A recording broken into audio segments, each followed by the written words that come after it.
Oh, this rug here is quite something. The craftsmanship is exquisite, and the fabric is also of high quality. Ah, here you are. Finally, I found you. Hey! Aren't you that mercenary who bit his tongue? You can still talk? Wait, are you here to take revenge on us? What are you talking about? Do I look like I could take you all in a fight?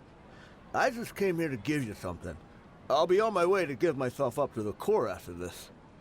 Once I woke up, I hurried to the Khan al-Ahmar's camp, hoping to alert them to your presence. But when I got there, I found no one except the members who were still too injured to move. Ah, so you probably got there after us. Yeah, they told me that they had exacted their revenge, and everyone had turned themselves in to the authorities.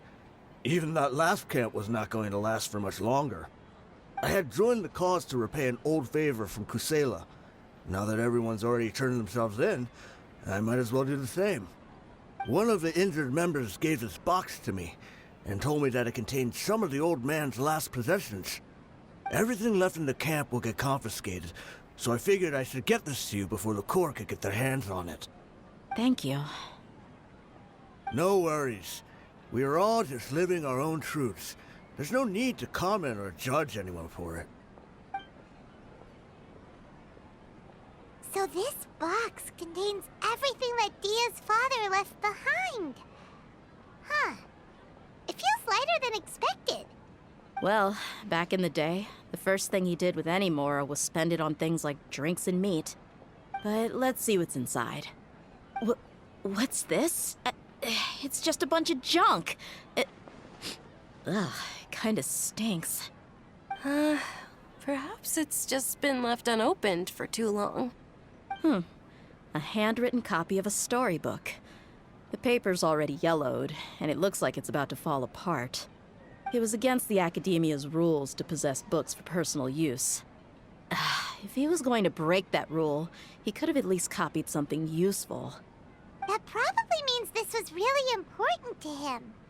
Ah, and here are a few bags of children's snacks. The packaging's completely deteriorated. Maybe that's where the smell was coming from. Did he get those for you? Yeah, but here's the thing, though. Even when I was a child, I was never a fan of these kinds of snacks. He'd always say that he got them for me, but in the end, he always ate more than I ever did. Who even leaves snacks in a box like this anyway? Isn't that just common sense? Forget it. Let me see what else is in here. A razor, some buttons, some round iron tiles, a wooden toy puppet, a wool scarf, which from the looks of it probably belonged to a woman, and a hair clip? Why are these things here? I'm suddenly feeling a little scared. I'm sorry, my lady, but this is just the kind of man he was. He probably saw this box as some kind of personal trash heap and dumped any and everything in there. 2 empty liquor bottles. Tell me, you guys, are these the kinds of things that a normal person would leave behind? Huh? There's something in the bottle! Oh, you're right. All right, I got it out. It seems to be a piece of paper with some writing on it. The bottom part's all damaged from moisture, though. Let's hope the writing didn't smudge. I was suddenly seized with an urge to write a letter after finishing this bottle. I just folded it up and left it in the bottle, though. If I end up forgetting about it, it won't really matter. To Dia. It's a letter for me? It's all right. I'll just read it out. If he went to the trouble of writing a letter, there must have been some important things that he wanted to say. Or at least record down. My condition's becoming worse and worse. Can't even walk without a cane anymore, much less go out and have fun. Guess I don't have many days left. If you're reading this letter, then I suppose I'm already long gone. You were adorable as a baby. Everyone loved you. And regardless of whether you were crying or laughing, everyone enjoyed having you in the group. But once you grew a bit older, you were no longer nearly as happy or cute. It's probably Idrisi's fault. He was never up to any good. Can you believe this guy? He can point the finger at himself. Anyway, back to the point. To summarize, I'm writing this so you would know not to feel sad for me, even if you end up finding out the truth. The reason being that I was never your father to begin with. Wait, what? Surely, he must be joking, right? I don't know. I was quite formidable when I was young, and 100 times cooler than some so-called flame main. Really felt like the whole world was under my feet. With just a teeny tiny bit of effort, I felt I could rule over the entire desert. But as fate would have it, I went out into the desert for a drink one day and discovered a baby in the sands. It was you. You were just lying there, small and helpless. You were so tiny that if the wind blew for just a little while longer, you would have been buried forever. But your cries were so loud they made my head hurt. Now that I think of it, you really were a bundle of energy. Sounds like he's serious. I told Idrisi and the others that I had slipped up with a woman while out and about.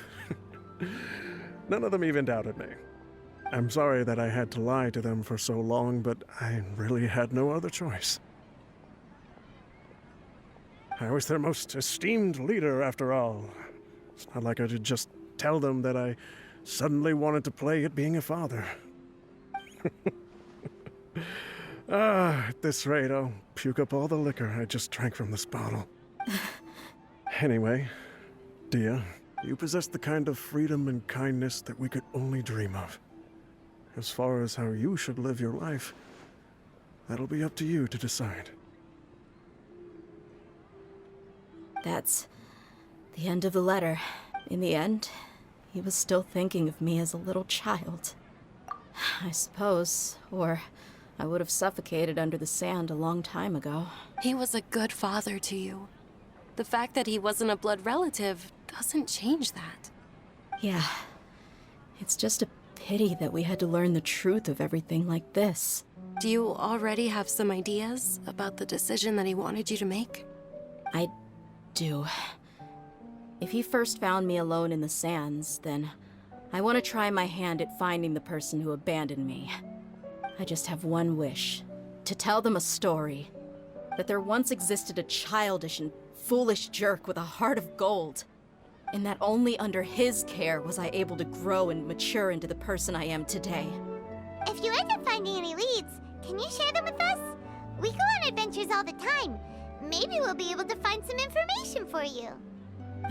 Sure, I appreciate it. I wasn't expecting you to be so enthusiastic. I'll help too. Thank you.